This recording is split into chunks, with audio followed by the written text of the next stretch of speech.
Thank you. Good evening, everyone, and warm welcome to all joining us from across the globe. I'm Arpita Gupta from CareerTiQ, and it's a privilege to host you for this exclusive edition of CareerTiQ Live Talks. Tonight, the discussion is especially relevant as we navigate a new world where AI is reshaping the cybersecurity and audit-ready landscape. We are here to explore what it takes to be audit ready in AI era. But remember, a challenge is there. So the challenge needs the sharp skill, trusted certification, and of course, visionary leadership. Before we deep dive, I'm excited to introduce our esteemed panel of industry leaders, each bringing unique expertise and insight to the vital conversation. We have Mr. Sivakumar, Vice President and Global Security Delivery Leader at HCLTech.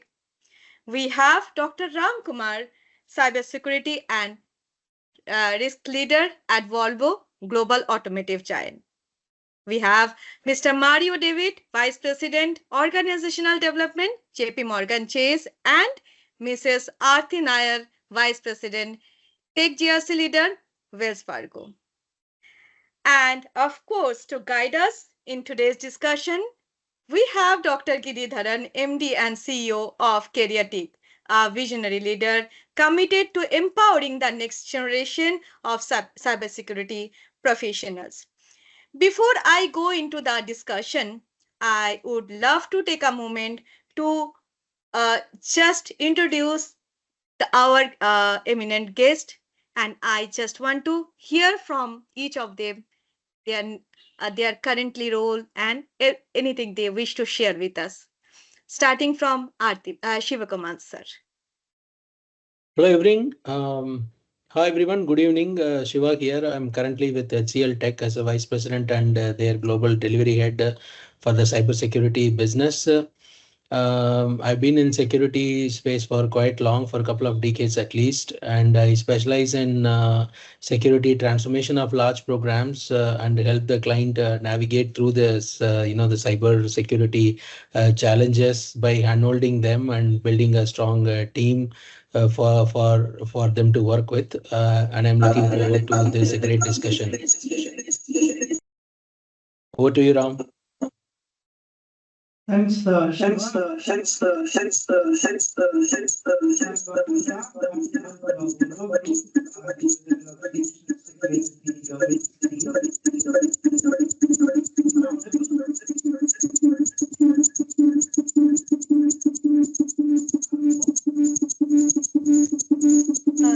I guess you have joined with two apps. One is the desktop app, one is the web app. Okay.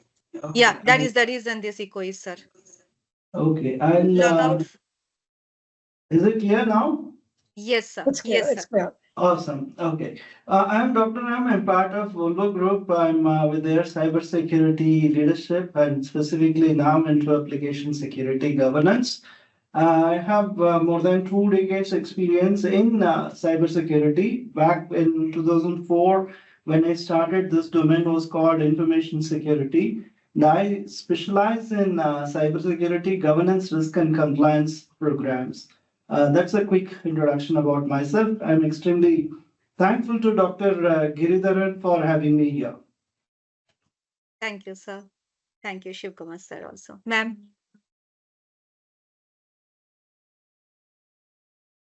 Thank you, CareerTiQ and Dr. Giridaran for this opportunity. Good evening, one and all. I am Arathy Nair, currently working as a technology risk management professional with Wells Fargo. I have around 14 years of experience, started as a programmer, then in application security, and eventually moving into the world of IT GRC. I'm an advocate of continuous learning and upskilling and using the right skill set to pivot your career trajectory. Extremely proud to be associated with this group of industry stalwarts. Looking forward to an insightful and enriching session. Amazing. Thank you very much, ma'am, for such a wonderful words and all. And Giri sir, it's over to you. Okay. I think Giri is not able. Giri is having some technical glitch. So Sure, this is ma'am. Meenakshi out here, Chief Operating Officer of Academy. And we would like to take this opportunity on behalf of CareerTiQ to have a very warm welcome to all the speakers, all the participants, and Team CareerTiQ onto this. We are absolutely overwhelmed with the type of support we have got from these industry experts to come in within their very crowded time and give this 30-40 minutes with us.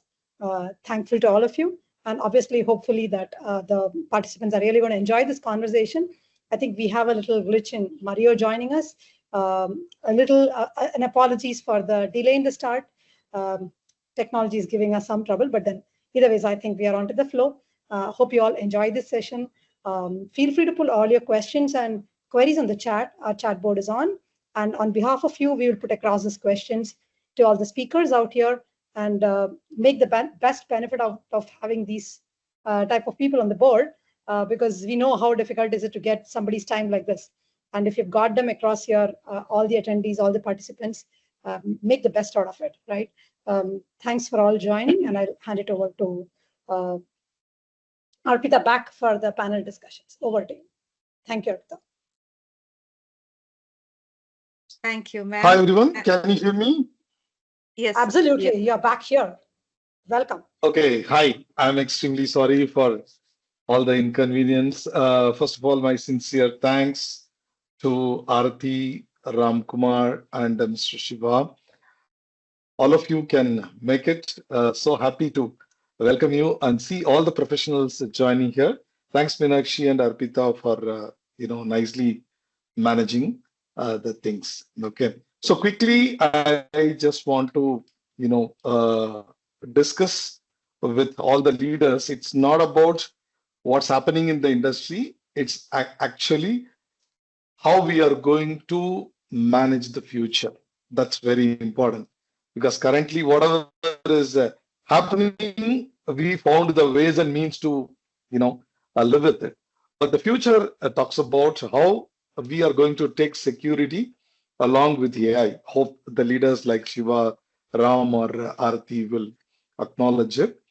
So quickly, to make this event more insightful, let's jump into questions, right, so that everyone will understand. All right. So I believe, being a partnership organization of voices, I think ladies first. I believe the first question goes to Arathy. Arathy, are we ready? Yes, sir. Okay, thank you. So thanks for coming, Arathy. So now I just want to check with you on two things. One is, since we talk about AI is changing the very nature of audits and internal controls, right?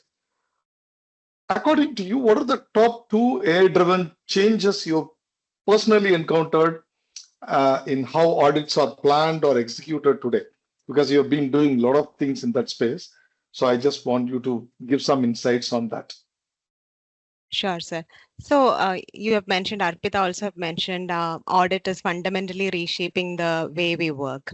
And in the domain of IT and information security audits, if I could say the top two AI-driven use cases mostly that we encounter today are in the space of continuous monitoring and real-time anomaly detection.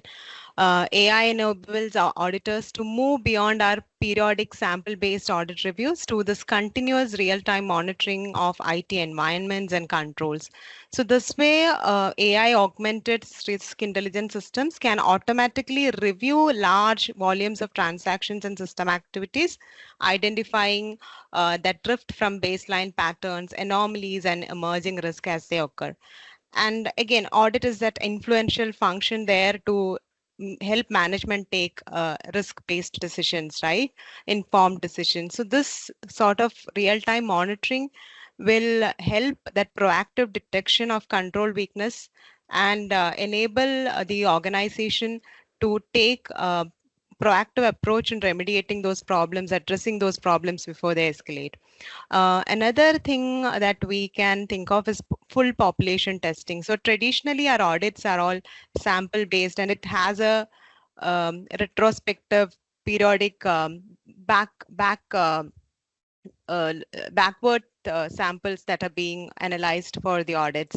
Now with these AI enabled tools, auditors can actually review the entire population set rather than picking up those samples and reviewing just sample of data. It will help review the entire transaction for anomalies or shift from the policies, procedures, or any irregularities. And also, AI tools help auditors extract and consolidate from diverse tools that are available. So if we traditionally think from a audit perspective, between the initial planning phase and execution, there is a lot of to and fro between the auditor and auditee, getting the population data, picking the samples, then giving those sample IDs to the auditees, and then getting these extracts. So that sort of time consuming task would be efficiently managed using these audit tools. Then I believe this would overall improve the operational efficiency of the audit process and the quality of the audit. The auditors can actually focus on the real-time analytics data and then draft reports that could drive meaningful actions from the management and can add more value. Perfect.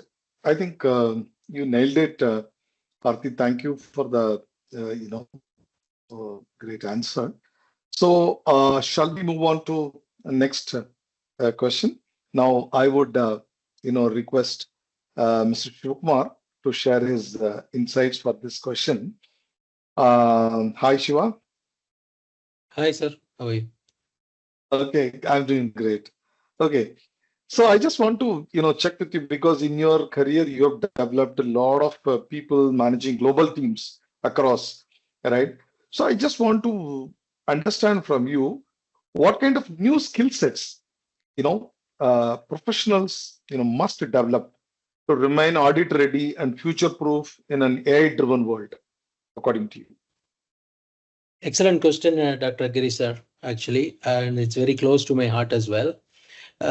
See, to be specific, security landscape has changed quite significantly in the last 10 years. With the advent of a lot of automation and AI capabilities into the core products stack, and also a lot of improvement that we were able to bring in from a security operations perspective as well.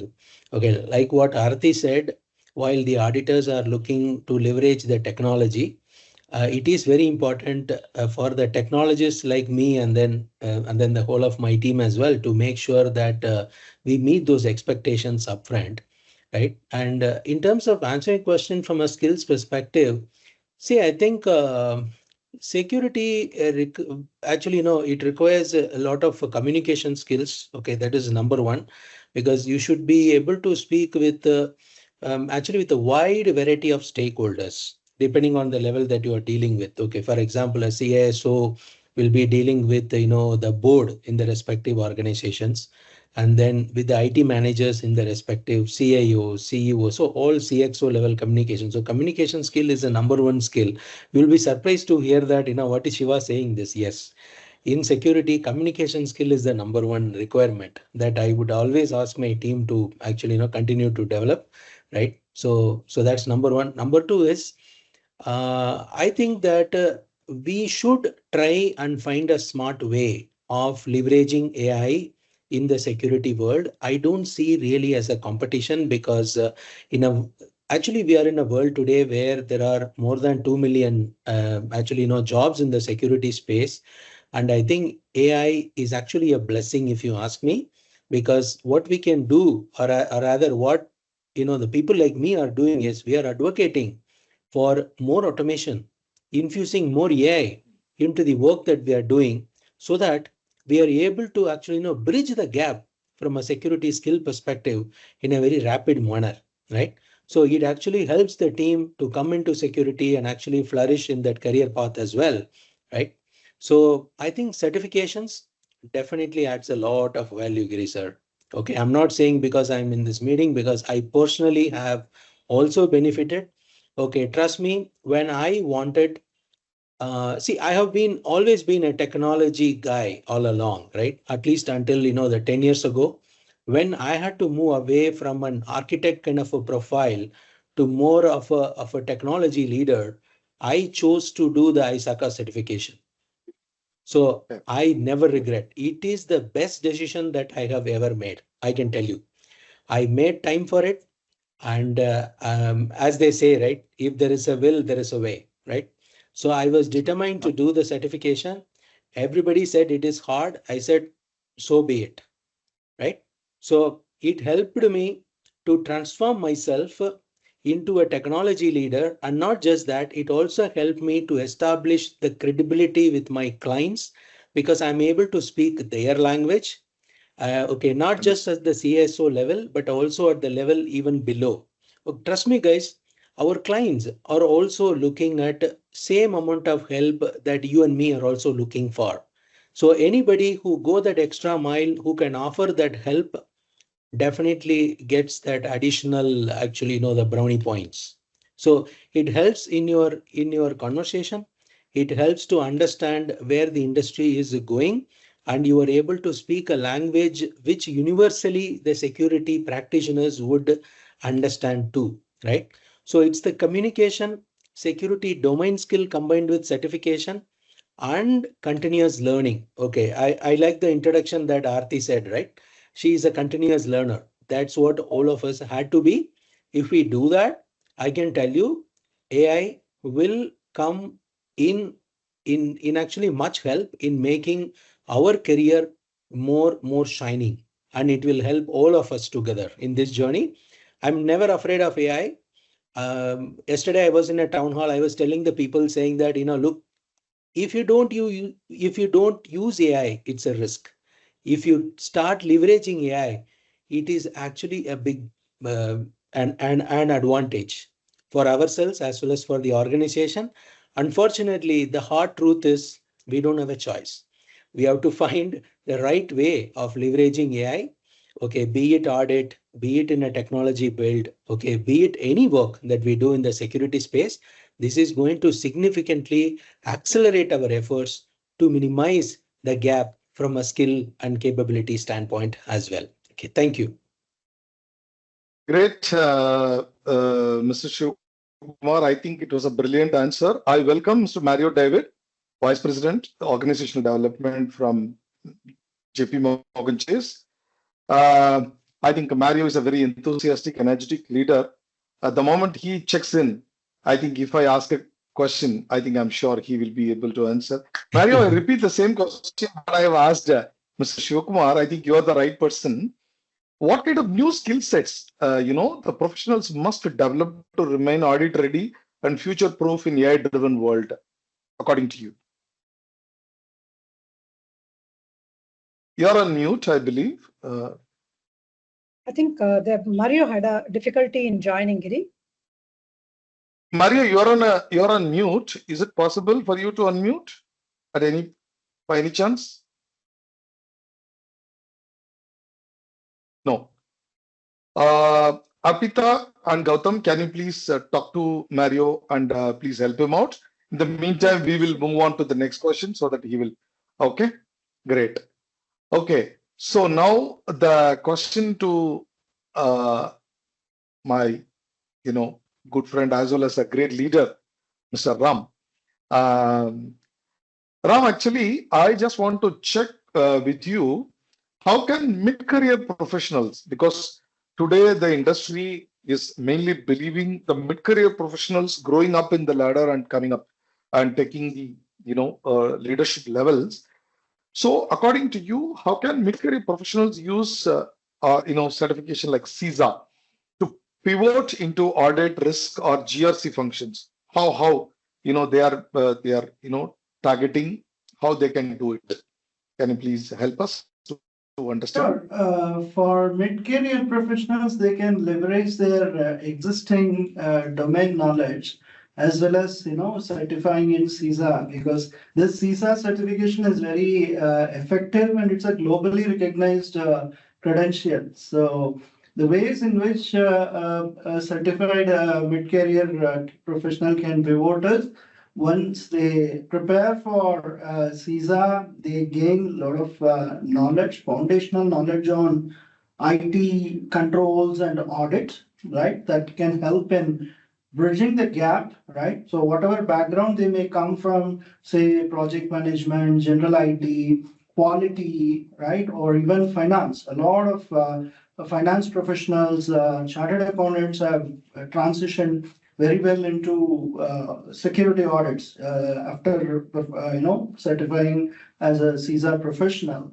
So CISA certification provides a very structured curriculum, right? In areas like governance, risk, and risk management, information systems, acquisition, development, so on and so forth, right? And also it offers the credibility that you are sending a very strong signal to the employers. You understand the intricacies or the nuances or how to assess, how to design and manage IT controls, and how these controls are the bedrock of audit and effective risk management, right? The second aspect is the focusing on risk-based auditing. So when you do CISA, if you look at the curriculum, it puts a lot of emphasis on risk-based approach towards auditing. This is very crucial for pivoting into risk management roles, right? It teaches how to identify, assess, and prioritize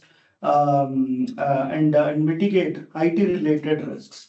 And practical application is very much inbuilt because the kind of knowledge and skills you develop, you'll be able to the professionals will be equipped to implement, how to analyze and, evaluate the risks.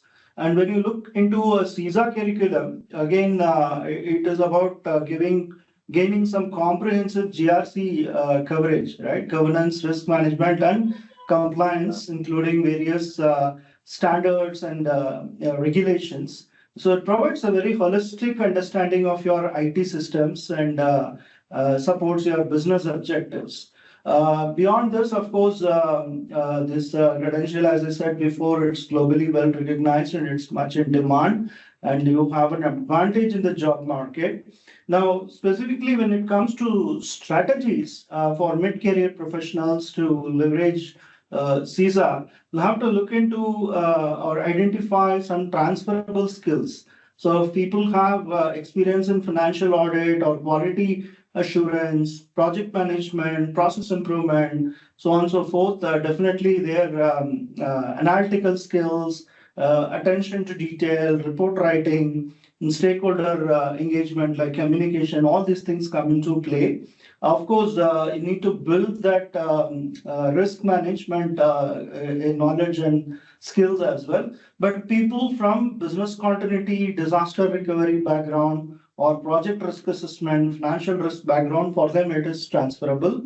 And you can also leverage your compliance and quality control expertise that also comes, helps you. And people coming from general IT, like technical roles like sysadmin, network admin, for them it's a very logical movement into auditing.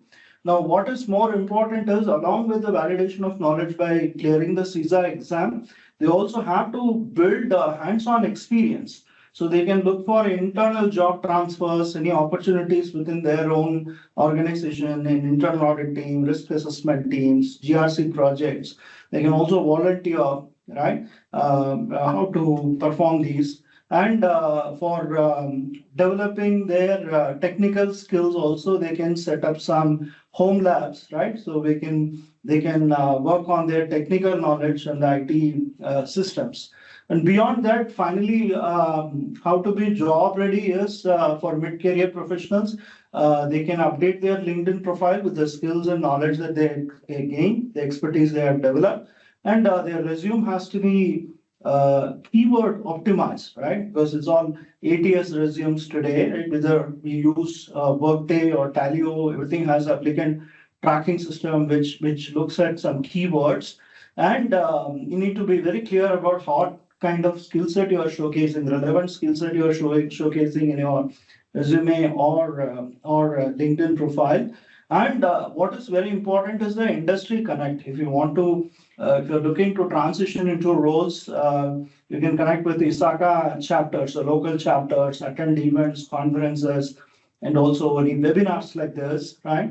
And be part of WhatsApp groups or LinkedIn groups. A lot of information gets exchanged there. You can ask questions, you can answer, you can discuss, right? All of that. And what's more important is having a mentor. Find a mentor who could be a sounding board, who can guide you, right? And give you insights, deep insights, which no study material can give, right? So with all these combination, definitely a mid-career professional can look at pivoting into or transitioning into a role in audit.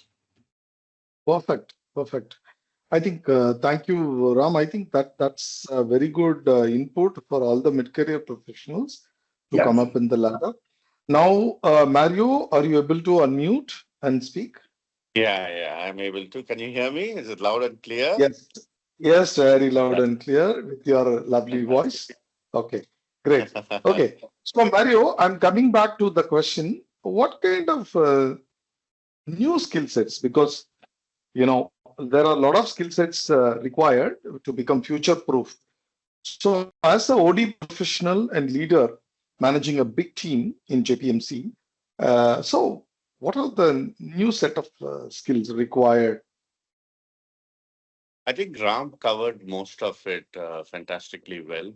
And all the technical aspects is clearly covered by Ram. Yes. So I don't want to repeat that. Of course, AI literacy is one of the key. Understanding AI, ML concepts, all that is important. Understanding the risk, anticipating in an AI system, how does the risk work? How does the cyber risk management works when we include AI model into the risk?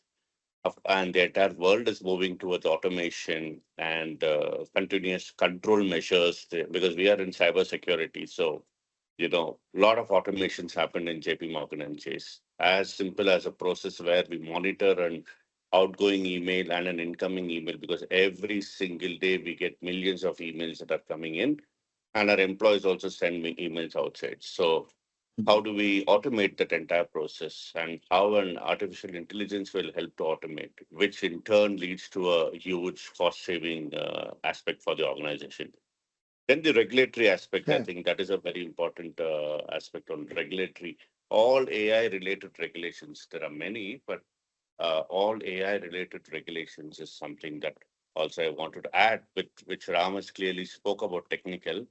But very specifically, I'll talk about two most important skills because I'm taking care of the organizational development. One is the cognitive and digital skills. Cognitive skills is very important because AI cannot think. AI will work on your inputs that are given. It has a huge database. It goes, retrieves information. If it doesn't find anywhere, it'll say searching the web and it'll give you the information, right? So critical thinking and problem solving is something very, very crucial. I think it's very important. You should not miss out on that. Don't leave off the thinking to AI. No, even for small things, also people are using AI and they're copy pasting the answer from the AI. And it says, in fact, some of the solutions that I get is it says that to no more scroll down, it says, why did you copy paste that as well? So we are going in that mode. So critical thinking, problem solving is extremely important. Um, Digital agility. Agility is a very strong word, but I would say that digital agility is important because it's changing very fast, very rapid. Today, there is a programming that is happening. Tomorrow, there is something that is changing. Day after tomorrow, we don't know what's going to happen. So, how agile you are, how comfortable you are in rapidly adapting to the changing tools. For example, HRMS system self, if I talk about, there was a time where there is a position that comes to me. I go ahead and check the KRA and KPIs. Then I will give it to my recruiter. My recruiter will log into LinkedIn, log into Shine, log into Naukri, log into Found It, which was Monster earlier. Check hundreds of resumes. Try to do a skill match. At least it should be 80 to 85% of skill match. out of 100 of resume, get 20 resume. All those processes are now completely moved away, right? So everything now is in a switch of a button. The AI does everything for me. I'm getting 90% skill match resume. Ram spoke about resume, right? And the keywords, 90% of skill match resume. If I just upload the KRA and KPI, that's it. The first round of interview is scheduled by AI. The evaluation, whether they have the technical knowledge, is also been scheduled by and done by AI, and the marks report has been also sent. Everything is done now. So I get a ready-made 5 people are sitting in front of me, and I'm sure short out of this 5, one is going to get selected. So how fast you can be agile with this digital world? Extremely. I'll just give you one example. There are multiple examples of that. And most important is your design thinking. Now, when I say design thinking, for example, if I ask you to design a purse, you will make a purse instantly, or you will say, AI, please design a purse for me, you will design it. But design thinking is where, how do you speak to your customers? How do you speak to your end users? Collect that, add empathy towards it, and then develop your product. I'm giving a wallet or a purse as an example, but it could be an app, it could be an application, it could be any sort of product that you're doing. So design thinking is extremely important.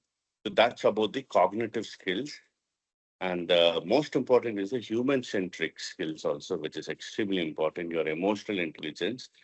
Okay, AI cannot give empathy, so then don't ask. People will also ask empathy, AI to define empathy. We are moving to that stage.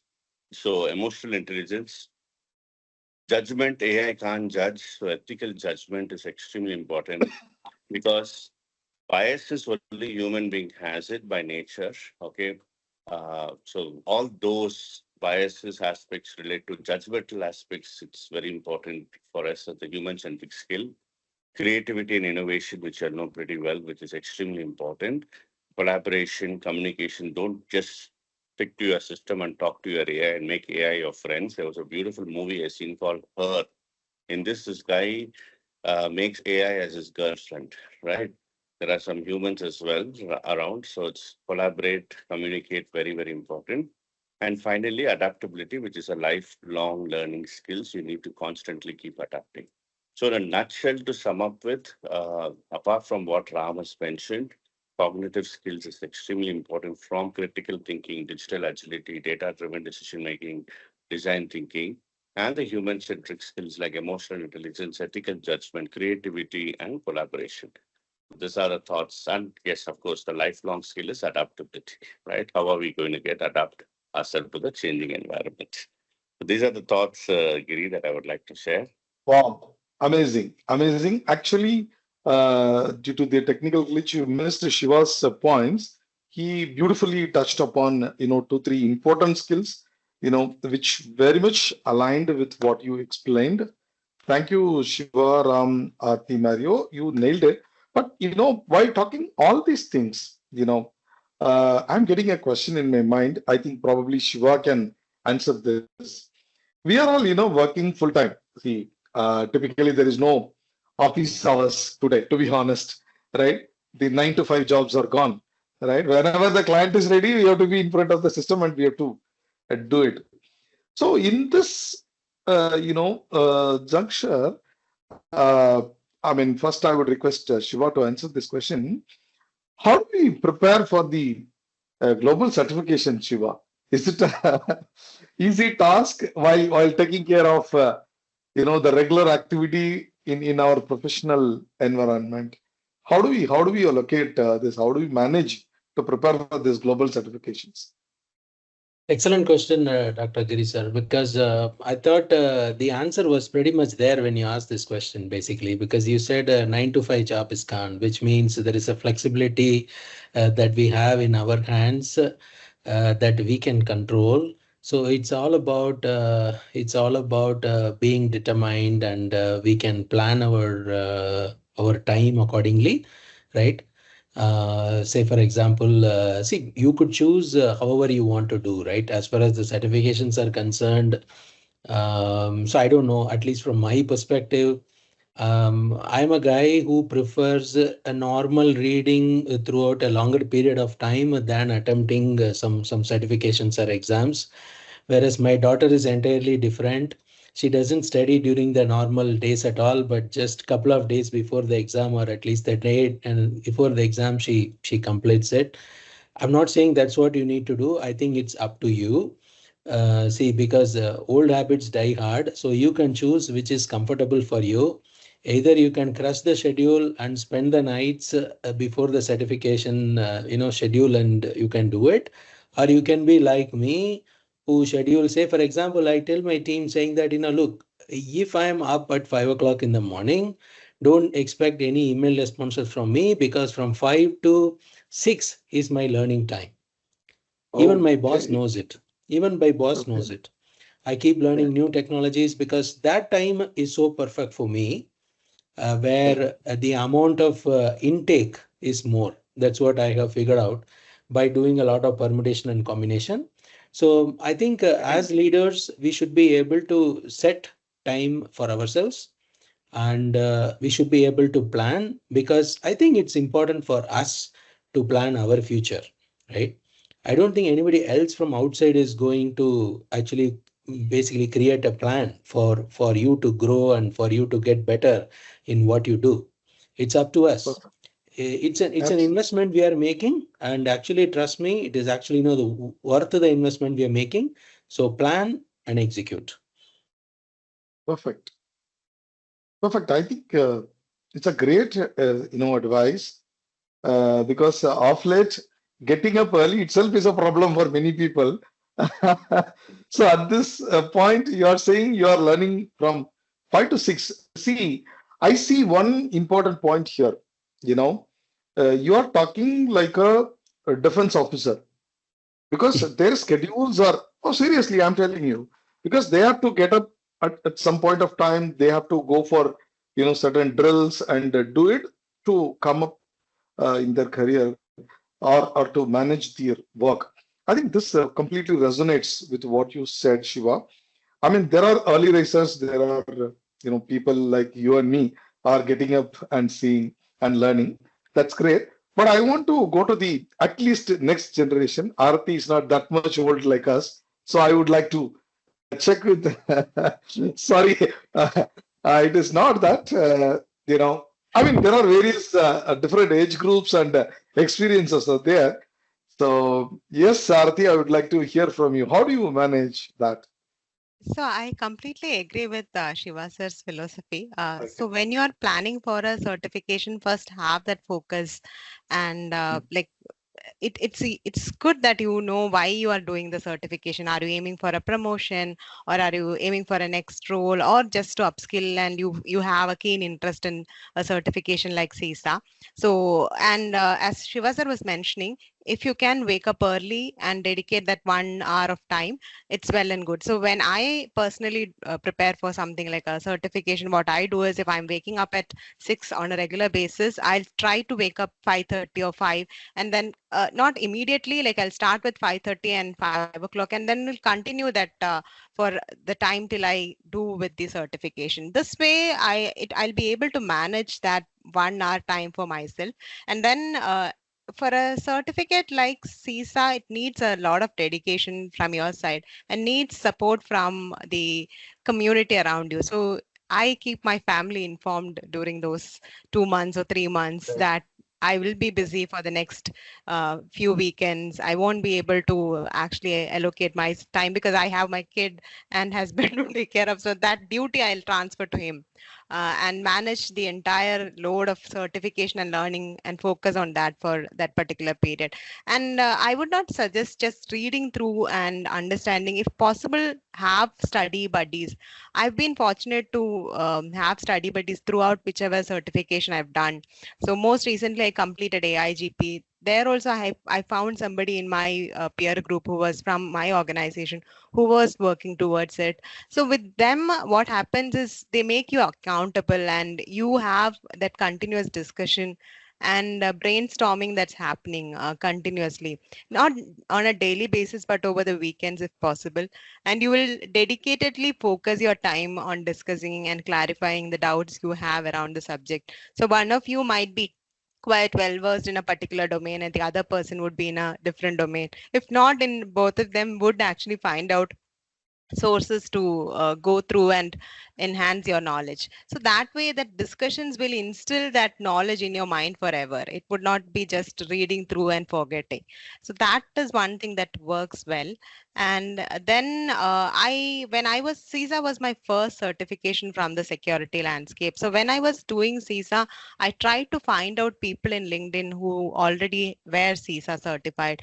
I tried to connect with them who were from my organization or has some connection with me through my connections in the LinkedIn, and ask them what were they doing while they were preparing for the certification, and understood like the mechanisms and the materials they were referring. So this helped me actually create that network also. And when I passed the exam also, when I mentioned them, they were also quite happy. And many of them are my mentors for life now. So I would suggest actually create a timeline. As Shiva sir mentioned, it's completely up to the person, but I would say stick to a 3 months plan, not more than that, because many a time when we expand our timelines, you tend to lose the focus. So for any certification, including the toughest ones, stick to that 3 months plan. Daily read for 1 hour or so, if not 1 hour, at least for 30 minutes. During your lunch breaks at office, try to solve 10 or 5 questions minimum. And this all will actually form that complete structure and keep your mind prepared and the brain prepared for the D-Day of your certification. Perfect. Perfect. I think that sounds great. It's all about number one, the mind mapping, how I'm going to approach my certification. Number two, the discipline, that matters a lot. And third thing, study buddy. Of course, you need to have some, peer group to, support you, help you, motivate you, and also a supporting family. As you said, you have a kid, right? So the supporting family also matters a lot. Brilliant, brilliant answers, Arathy and Shiva. Thank you so much. Now, quickly, I'm jumping to Ram. Of course, it's. I'm sure it will be a different and interesting question for him. Ram, can you just give me a real life scenario where being audit ready saved a major deal or outcome for you in your life? Probably I think I'll start with Ram. If Arathy or Shiva or Mario, anybody has got any other insights, you can share. But I'll start with Ram. Okay? Yes, Ram, please. Sure, sir. I'll be happy to answer this.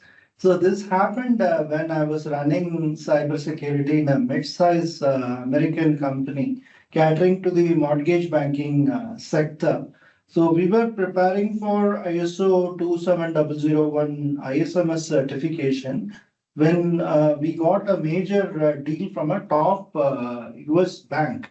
And the bank insisted that we need to first certify the organization, certify the company under ISO, then they will sign the contract. So it was a precondition as part of the contract because they wanted to be absolutely sure what we are doing about data security, because they are entrusting very sensitive customer data to us for processing.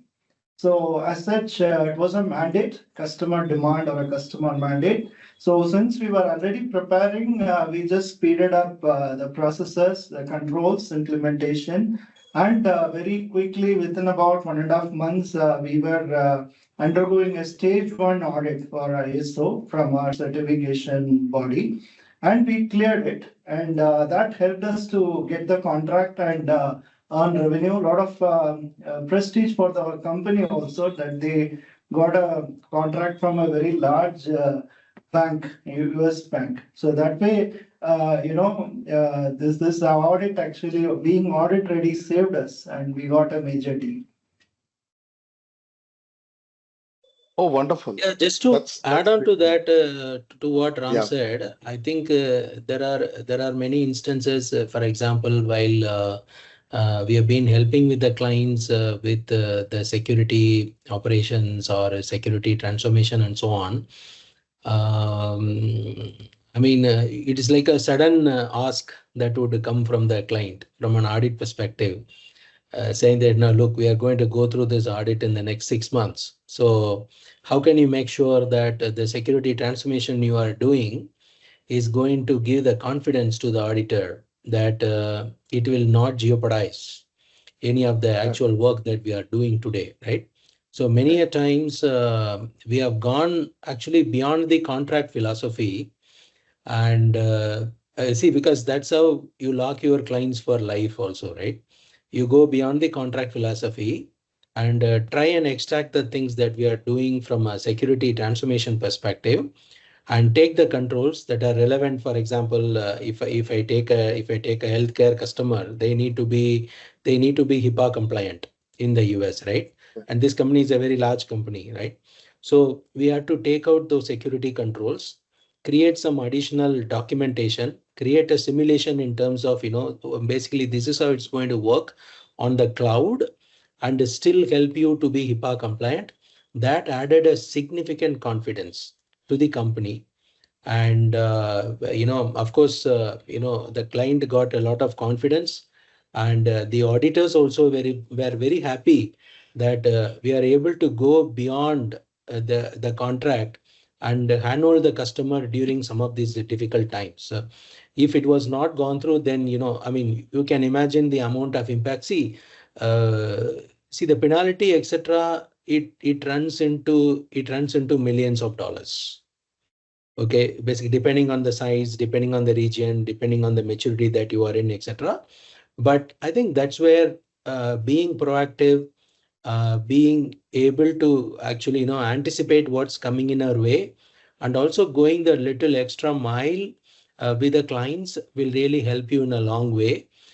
Basically, not just to secure your business, but also to demonstrate a fact that you are a true security practitioner, because that's what the client is expecting you to do, right? Because they want to get a feeling that, okay, am I in the safe hands? Because that's exactly what the clients expect as well. And also, Dr. Giri sir, when you said it's like I'm talking like a defense professional, actually yes, because see, at least in Project Sindoor, we know who exactly the enemies were, right? But in cybersecurity, unfortunately, we don't know who the enemies are. So we got to be a lot more vigilant, lot more anticipative, and lot more prepared. And there is actually nothing wrong in being like a defense professional, actually. See, because if you look at some of the conversations, even in Project Sindoor and things like that, there was also a conversation about, okay, is cyber war the next one? So you can imagine the whole world is moving towards that, and all of us are actually the frontline soldiers, right?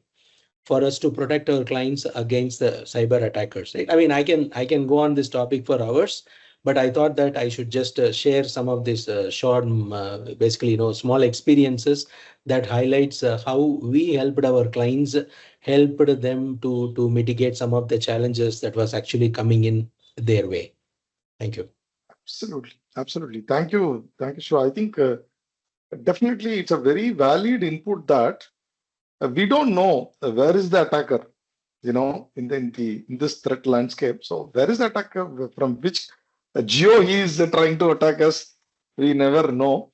And in fact, thanks to Indian government, recently, some 6-7 months back, I read one article from Honorable Home Minister Amit Shah. He said we are going to prepare 5,000 cyber commandos, right? So they will be selected across India from various places, various organizations, at different levels, right? I think which means what you are saying and what government is having, it resonates well. Of course, we are going to be very strong enough in that. Thank you so much. And Arathy, any real-time areas or scenarios where you feel, yes, I was there because I was prepared?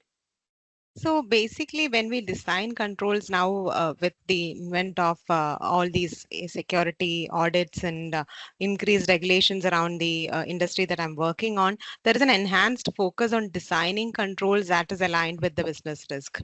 So when we are designing controls, we think from that perspective itself, like how can this control remediate what is exactly needed to mitigate this issue? And also when we define risk also as a risk management professional, we don't escalate everything and anything that we see as risk, Giridaran sir. We actually try to understand and quantify to the management in terms of how it can impact our customers, or it can trigger a regulatory non-compliance, and then try to instill those controls in place. So as I mentioned, we have most of the security controls in place, but how can it actually prevent a cyber threat attack?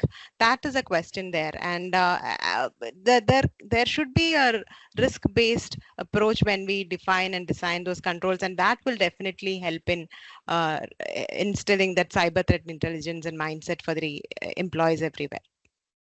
Perfect. Perfect. That sounds great. Probably next to two questions I will ask. After that, we will go for a Q&A.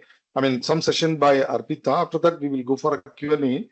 I mean, it's going to be very interesting. I will shoot this question to Mario because he's a master in that.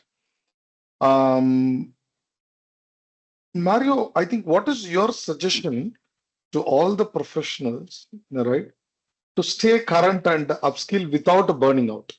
Because most of us are, experiencing such kind of thing. So what are all the things which you feel, to stay current at the same time I have to balance? Okay. I think the trend that we are moving in is micro learning. That's pretty prominent nowadays. Nobody has the patience to sit in a 9 hours classroom training anymore. And within 4 hours, only people are cut off and they're waiting, looking at the work. So micro learning is a trend. So it's good to wise enough to use platforms like Coursera or LinkedIn Learning, plural sites. There are many good platforms that are there, which has short videos, 30 minutes videos, 20 minutes, 15 minutes videos, and so on.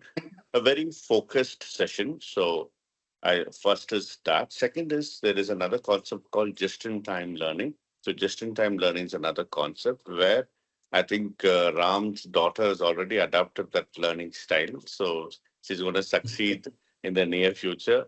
Tomorrow is the exam. Now you go ahead, prepare, go through it, make your pointers. It is there right in top of your mind. It's going to help you to clear the exam. So just-in-time learning, many of them are practicing now. They are like, and they're able to retain. The best part is the generation now is able to retain that. So, and I think Shiva also very clearly said that joining peer groups and communities, I think that is extremely important. Like, for example, in this itself, I learned so much, right? Shiva spoke about an example, Ram spoke about an example, Arathy spoke about so many examples. So I think peer groups or communities where you participate, find opportunities wherever you participate, invest some time, because the day you start using the word spending time for learning, it is negative. So invest time for learning. So join peer groups. ISACA also, I think already Shiva spoke about that. There's a platform like ISACA, which has a lot of conferences, lot of discussions, lot of fireside chats, right? These are the things that are very, very interesting. So in a nutshell, micro learning, just-in-time learning, peer groups, I think these would be way forward to stay yourself, current. And you don't have a burnout. You don't need to be in a 9-hour session. You don't need to take fat cokes and all those stuff, right? Absolutely. These are the thoughts. Absolutely.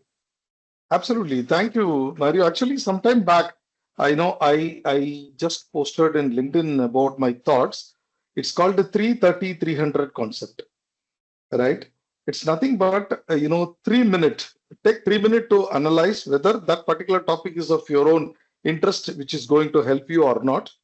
Then just go and watch 30-minute video wherever it is possible. Out more details.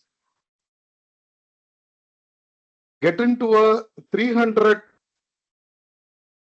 whether it's going to help for it's 300 minutes of research will help you for next 50 years. Such kind of research you have to do, then automatically start learning on those areas, right? So that the 3 minute, the first whatever you're seeing in the micro learning process, whether it's a YouTube shorts or a Insta reel, whatever it is, it may be. In that 3 minute, you will understand whether it's of my interest or not. Then the next 30 minutes will decide whether you are going for 300 minutes of research on that particular topic or not. Great. Wonderful, Mario, for the insightful thing. Now, I think we have come to our last question. It's going to be very interesting. I would request all the speakers to share 30 seconds to, 1 minute about that. Okay. You all are accomplished leaders, no doubt about it. Okay. You are managing a big team. All these things are, coming on your way in your professional life as well as you are successful in your personal life. Now, what is the two important qualities which brought you to this particular place, which I continuously did, or I developed that because of that today I am here. I may be from a different background, I may be from a different geography, but still I'm able to come to this so that it becomes a great advice for all the people, those who are watching this particular panel discussion. Right, there are a lot of things to learn from all of you. Right, let me start with Shiva. Would it be a good idea? Yeah, sure. I'm happy to do that. Since you asked top two, I hope I hope you all can hear me, right? I mean, okay. Yes, perfect. Yes. So top two things. One, staying up to date is a very important triad that I follow in any field. Before security, I was in apps and infra as well, but I think I have never given up the passion of staying up to date, staying relevant. So that's very important. Then couple of other things is related to the client centricity. I think I've always been a client centric leader. Make all the decisions with the clients at the center. And that's where I think able to build a long-term relationship with clients, known for the pragmatism that I bring in. I call the spade a spade only, nothing else, nothing more. So my clients love me for that. Okay. And I think that's really given me a lot of acceleration in terms of, the career growth and everything. Last but not the least is my ability to grow leaders, grow my teams. Okay, I trust people. I build a strong pipeline of people along with me. And so I have a huge followership. A lot of people have a lot of trust in me and actually that keeps me running all along. If you ask me what's motivating me, it's my people that keeps motivating me because I want my people to be successful. So I keep running ahead of them. For me to run ahead of them, I need to be relevant. I need to be doing things that are very relevant for the clients. I know it's a long answer, but these three things are like the mantra for my success, I would say. And I wouldn't say I'm an accomplished leader. I'm an accomplishing leader, Dr. Giridaran. That's all. You are so humble. You are so humble and very modest. You are an accomplished leader, right? Great. Thank you, Shiva. I think even I should agree that because in various occasions I have seen you, the biggest strength of your this thing is the servant leadership, right? Always you do that, and I mean I really acknowledge what you said. Though I have not worked under your team, but I am learning a lot from you, right? Thank you. And now it goes to Ram sir.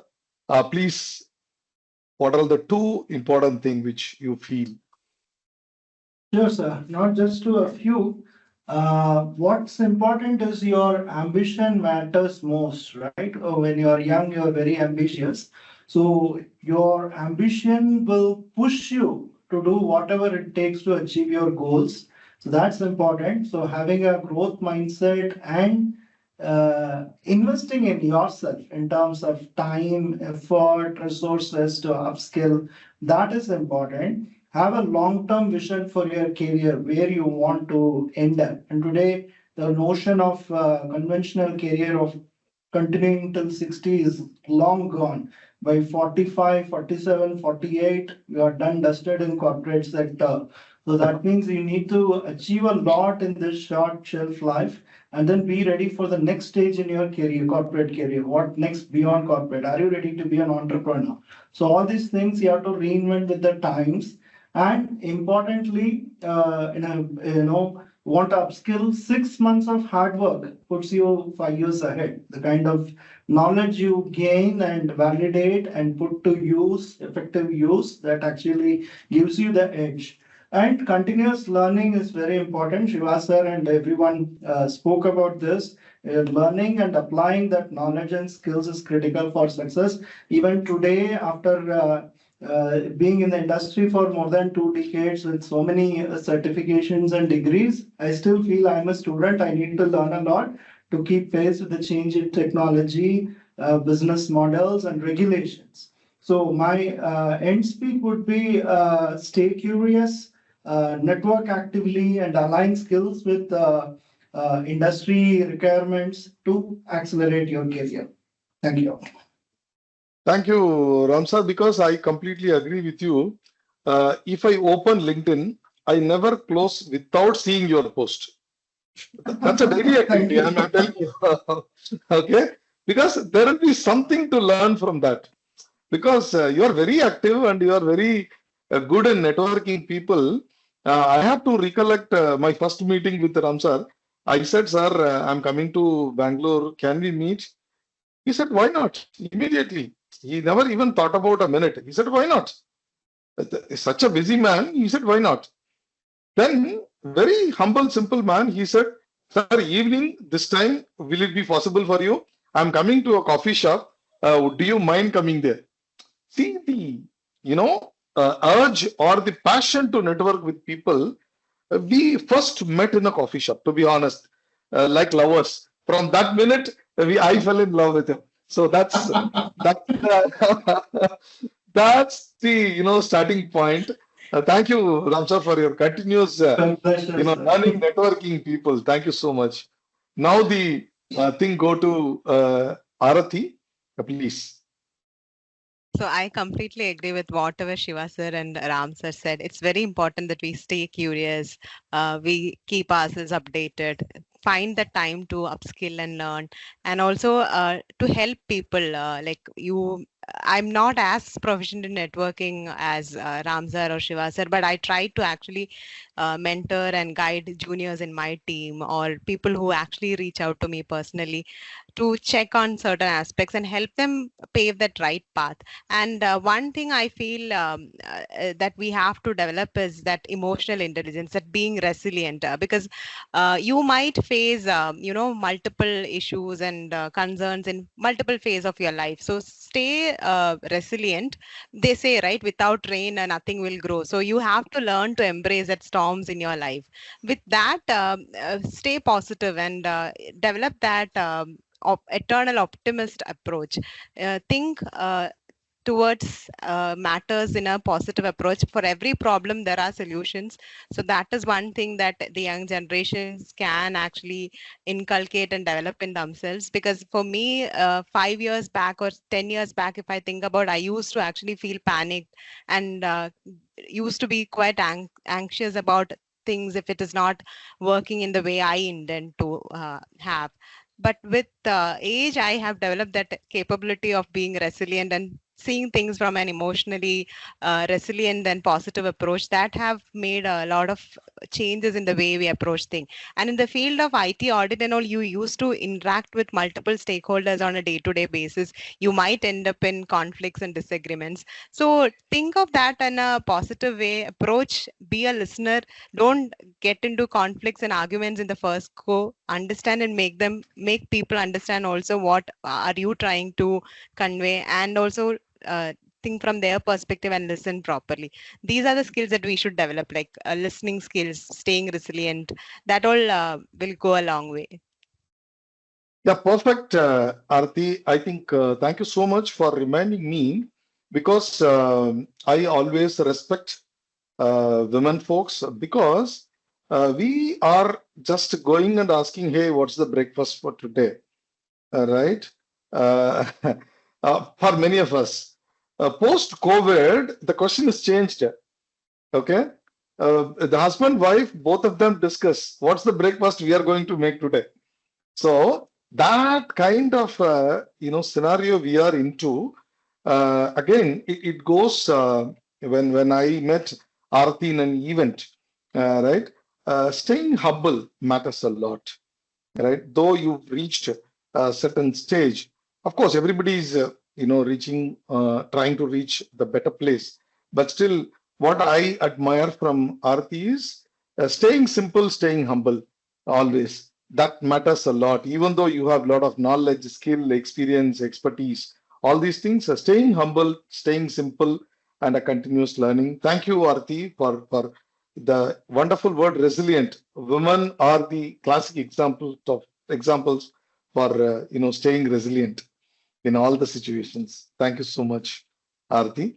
And now my I will not say good old friend.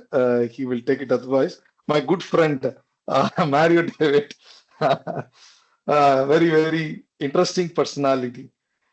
Mario, two For important me, things from you. yeah, for me, too important is adaptability and proactive ownership.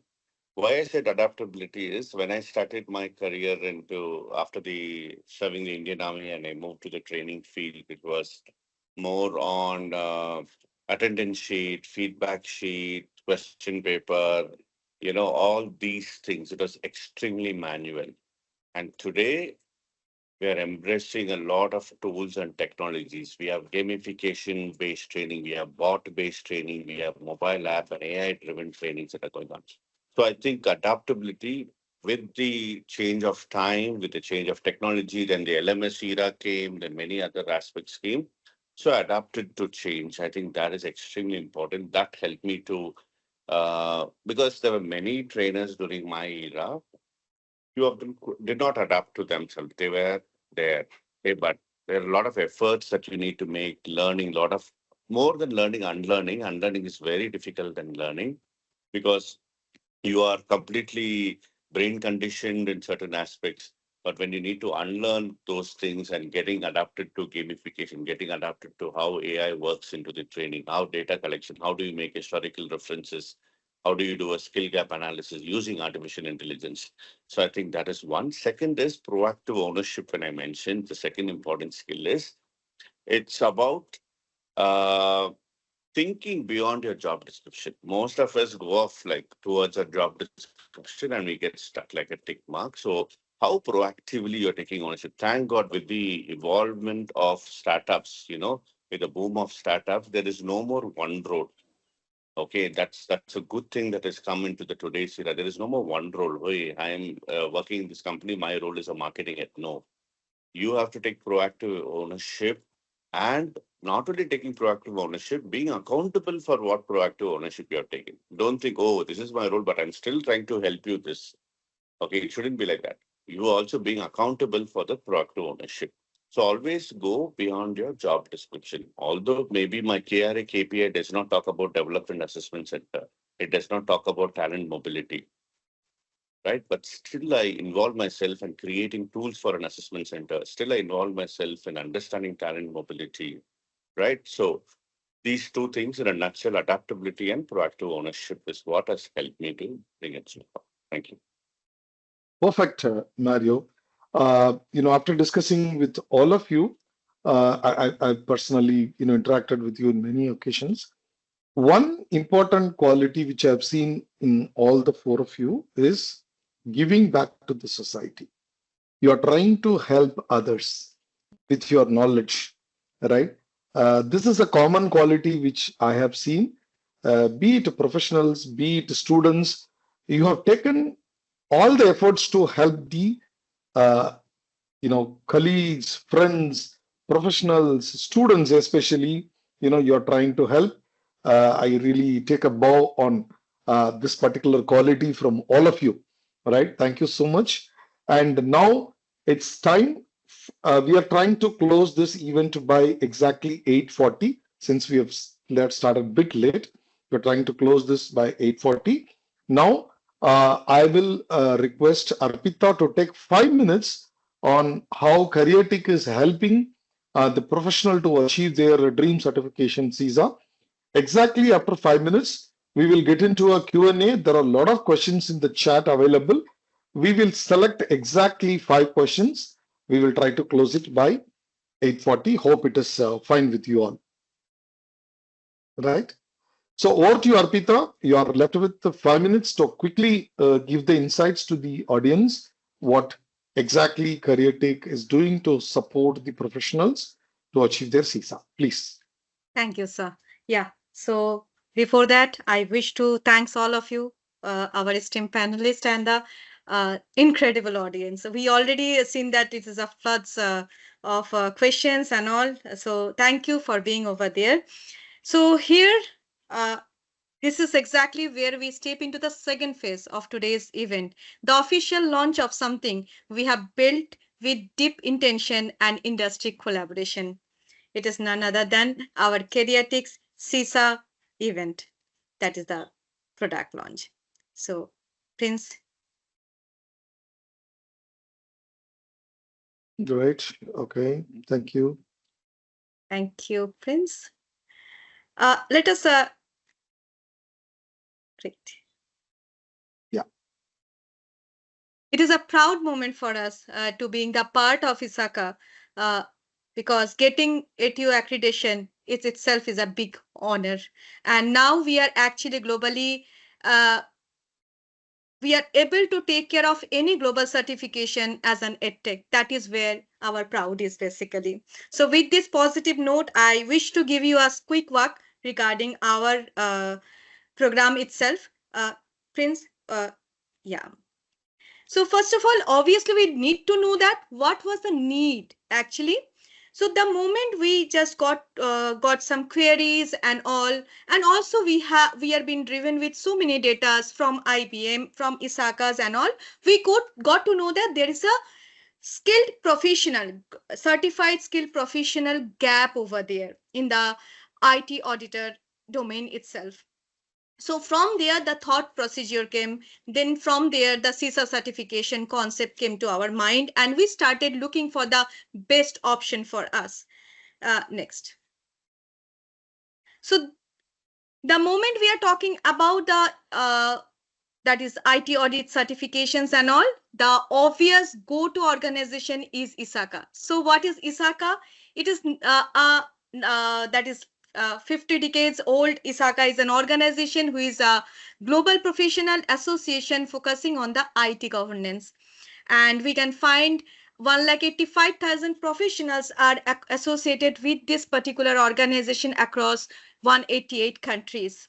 And the certification that has been provided by ISACA, it is CISA, CISM, CIRISC, CGATE, among many others. From this particular set of certification, we have initiated our first product, that is CISA. Why CISA? We wish to know that. Next.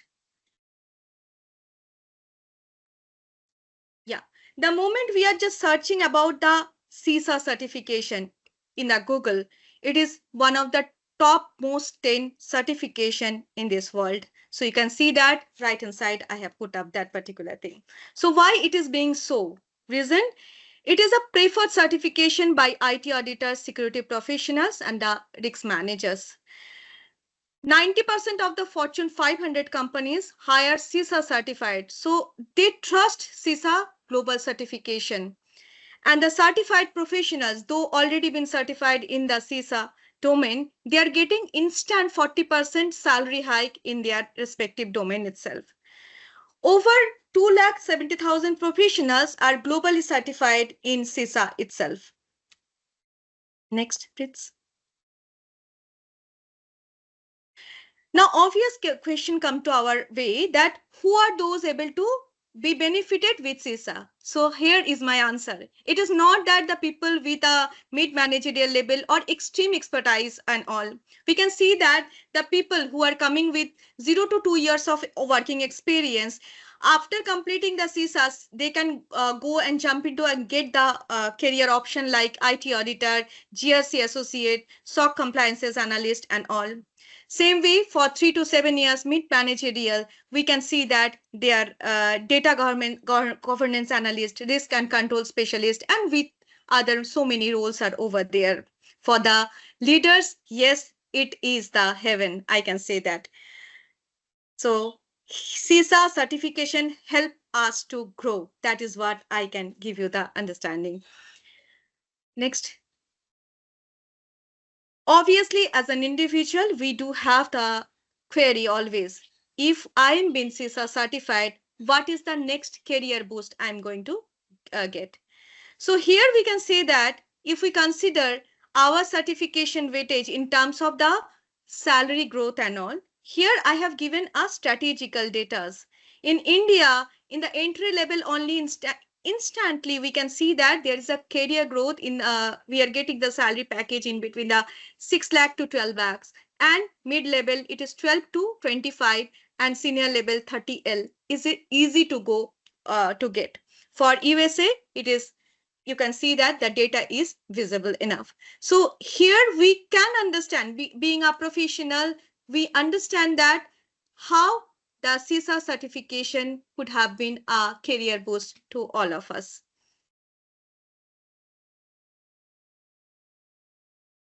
Who should enroll? This is the obvious question.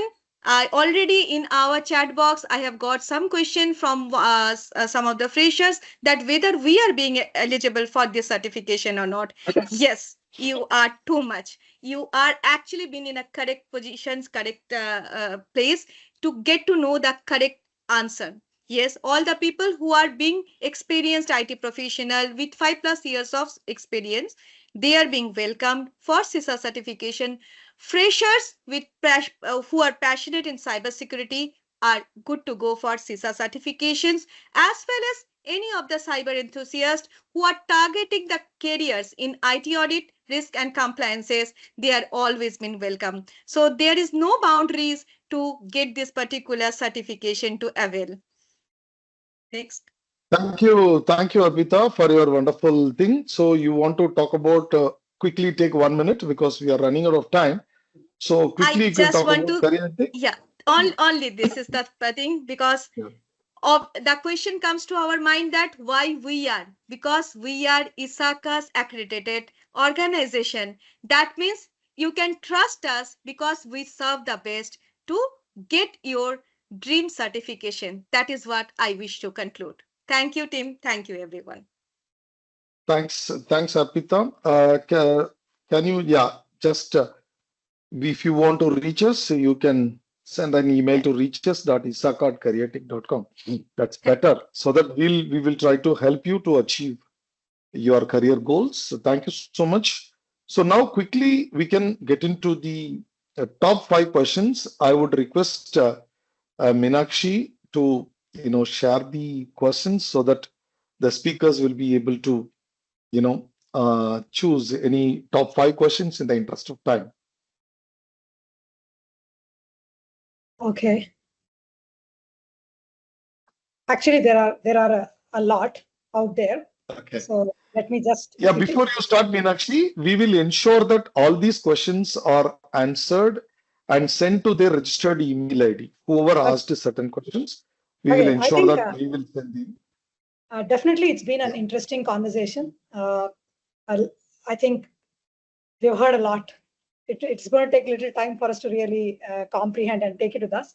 But different people, different ages, different experience. It was awesome. It was a eye-opener, right? I could say that way.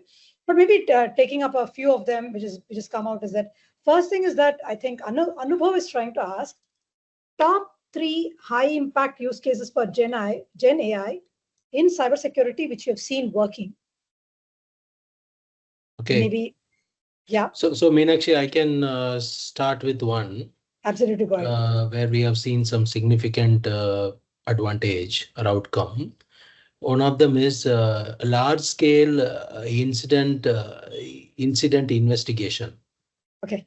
For example, there are core products that we have. For example, Google Chronicle, for example, which is like the SIM stack of Google. There's a lot of AI capabilities that is built in there. What we used to do in the past was to analyze lots of data, correlate them, identify where the incident has originated, and then go and actually block those path and put some right use cases, etc. Yeah. Today, what used to take maybe 2 to 3 weeks, we are able to do it in 3 to 4 hours. That is an excellent use case that I have seen personally myself. While the AI is able to analyze tons of data, recommend the right action that we need to be taking. I don't think in cybersecurity's field, a lot of our clients also do not agree that even the response had to be automated. So that's where I think actually Mario was talking about the critical thinking, unbiased approach and all that, right? So that's where, so it's an assisted AI, I would say, from a response perspective. But then the huge significant advantage was on the detection side. Okay. So Okay. I just wanted to highlight that. Thank you, Shiva. I think Meenakshi, we can jump into the next question, please. Yeah, I think the next one coming out is that from Grace Advitya. I'm fresh out of college and researching my master options. Would you, the panel, suggest an MBA and an MS or MIS for a career that will lead to InfoSec and GRC consulting? Will auditing and GRC roles need continuous learning like CyberTech roles, or passing the certifications will do? A good question. Yeah, I think Yes. either Arathy or Ram can answer. Yeah. So maybe the ask was like, if I just have to repeat, right? Yeah, so the question around auditing and GRC needs continuous learning like other cyber-tech roles. So there is a misconception that GRC space is non-technical. So I would like to actually clarify that, because it is as important as a technical role in cybersecurity. And though you may not be required to do real-time threat intelligence or coding as such in many of the other roles, you need to have your foundations in technology set right. So you need to understand the basics of networking. You need to know the basics of cryptography, identity and access management, application security. So you have to set your basics right. And overall, throughout the years, what all changes and technology evolutions are happening in the space, you have to keep yourself updated. So it is quite important that you continuously learn and upskill yourself. GRC is one space that where you can actually converge your technical and non-technical skills, like your ability to draft reports, communicate efficiently, to influence your management. It is a role that provides wide range of visibility in an organization, because in a auditor role, in a technology risk management role, at the same day, you might interact with your technical frontline teams and in a different language where you are understanding the nuances of technology controls. And in that same day, you might be interacting with your senior business executives, translating that technology risk in the language of business risk. So upskilling is quite needed. That is one question. And the other one was about an MBA. MBA. Yeah, I'm a fresh out of college. Would you suggest an MBA and an MS or MIS for a career that will lead to InfoSec and GRC consulting? I think Ram sir can answer that question because he's a PhD. PhD is no barometer, but still, let me attempt. See, if you are a fresher and you have a job in technology, you can always transition into cybersecurity. Master specialization in cybersecurity is not an absolute must and should.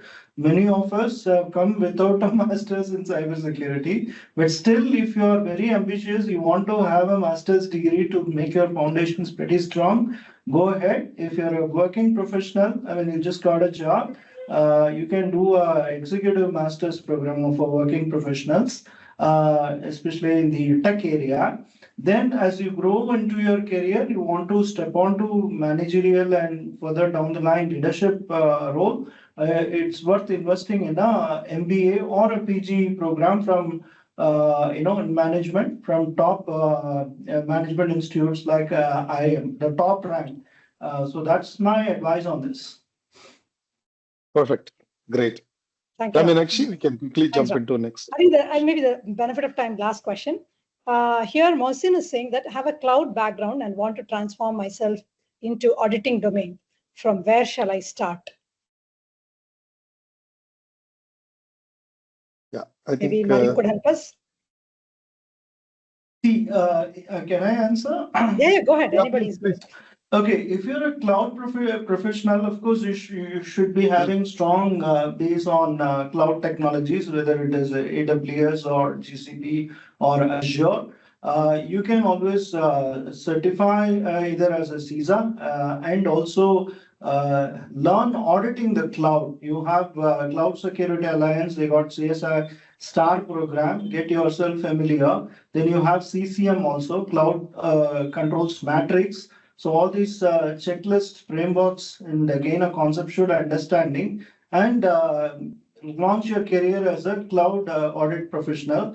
But again, cloud is a small area. As a security auditor, you can have your finger in every pie. So don't confine yourself only to cloud. While cloud is a very that's where you are specialized. You can start with, but keep exploring. You need to understand each of the technology, then only you will be able to do meaningful work as an auditor. If you don't understand the technology and the business context, then auditing will be more of a mere tick box exercise, having a checklist. That's not going to help. Gain understanding, then it will be easier.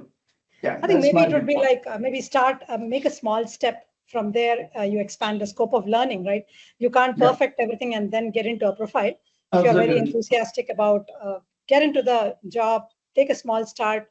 From there, you start building whether you're technology, non-technology. Nowadays, it's about your learning attitude, which makes a lot of difference, right? Because we've seen so many business guys moving into technology aspects and technical guys moving to the business path. And with age and experience, these profiles and roles keep changing. So I think it's all about having an attitude and a passion to a particular technical domain and then building it from there. So I think for the benefit of time, there are a lot of questions. Let's take them into the maybe a mailer could be sent out with their answers for the benefit of everybody. Yes, Giri, back to you. Okay, great. I think gratitude is a wonderful, word, I should say. I have to thank, first of all, the panel members, right? Because they gave the confidence that, yes, we can do this. We have to help the people, right? That's why I sincerely thank panel members. But I give this particular great responsibility to Meenakshi to thank each and everyone, because she is a person always love to thank people, because very, very human centric leader. Okay, so Meenakshi, over to you to thank the entire group. Thank you so much. Thank you, Giri, for being so much magnanimous to tell about myself. I think it's a point of any time anybody wants to. I think we spoke about community, mentoring. There are still set of people in the industry who would love to come and share, with which many of the people get to hear, right? Whether it is through community or through conversations or workshops, whichever way is possible. So we take this moment to really thank all the panelists. I've heard a lot about all of you from Giri, but I'm seeing you all for the first time. Thank you, Ram, for joining us. Thank you, Sivakumar. Thank you, Mario. Thank you, Arathy, for making it this time. And obviously, I think we spent more than an hour's time holding on with us for another 45 minutes. If allowed, our guys will keep continuing to talk, but somewhere we'll have to pause it. So thanks a lot for being with us. We would like to continuously do these workshops for the common crowd. Being in education, that's very interesting for us to bring in people, help them understand certain things from the industry. Otherwise, it's very difficult for them to barge in and say, okay, come on, let me go here. Mario, knock. Definitely not possible, right? So these forums help people to come together and hear each other. Thanks a lot. Thanks for all the participants being along with us, even though we started a little late with the 7-8 minutes of glitch. apologies, but holding on with us, staying with us, hearing with us, putting across all the questions. You can always reach out to CareerTiQ. We'll be more than happy to facilitate all your questions, because we're just starting our journey of specializing more into cybersecurity. And obviously, Team CareerTiQ, absolutely without the people around there, I think this event would have been little, we would have done it. Maybe it would have taken another couple of more weeks to do it. But the ramp up was in the last 12 days from the time we got the authority, or we got approved by ISACA and APMG. We said like, hey, we've got the badge, come on, let's go in, right? So from that point, it was like a 4-day or a 5-day journey to come here, reach people out, and then bring this event happen. Thanks a lot that we are such a good team to go to for everything and anything. Thanks all of you. Thanks Giri for always giving that space for all of them to do such things and facilitating such conversations with the good, like-minded people you have along with you. Thank you very much. Thanks all of you. Have a great day. Reach out to us for anything you want in terms of ISACA or anything with respect to education. We'll be more than keen. Good night. Take care. See you all. Thank you. Thank you. Thank you very very much. much. Thanks, everyone. Bye-bye. Thanks a lot for your support. Thank you.